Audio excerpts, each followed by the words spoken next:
Бул китептердин дээрлик көбү Борбор Азиялык жазуучулардын калемине таандык. Алардын бир өзгөчөлүгү бар. Бул эмгектер планетадагы 1,5 миллиардтай киши түшүнгөн англис тилине которулган.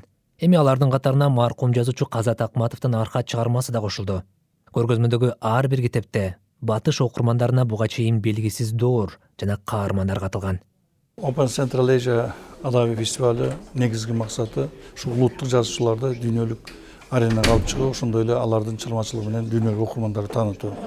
Бул фестивалдын негизги ошол жасап аткан иши бул улуттук кыргыз адабиятын кеңири жайылтуу маселесин көздөп атканы бизге аябай мындай бир жакшы, жагымдуу процесс катары эсептелет. Фестиваль уже проходит. Hertfordshire Press басма үйү жана Юнус Эмре маданий борборунун көмөгү менен уюштурулган бул иш-чарага быйыл 20дан ашык өлкөдөн рекорддук сандагы 800 жазуучу катышты. Анын алкагында жазуучулар менен жолугушуулар жана маданий программалар да өткөрүлдү.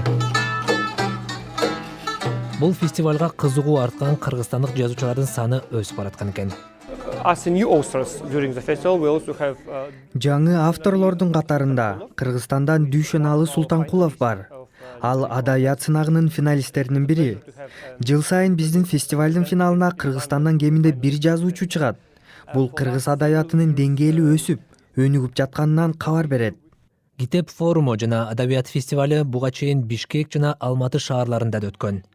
Уюштуруучулар иш-чаранын географиясы кеңейип жатканын айтып, фестиваль Борбор Азия адабиятынын батыштагы терезесине айланат деп ишенишет.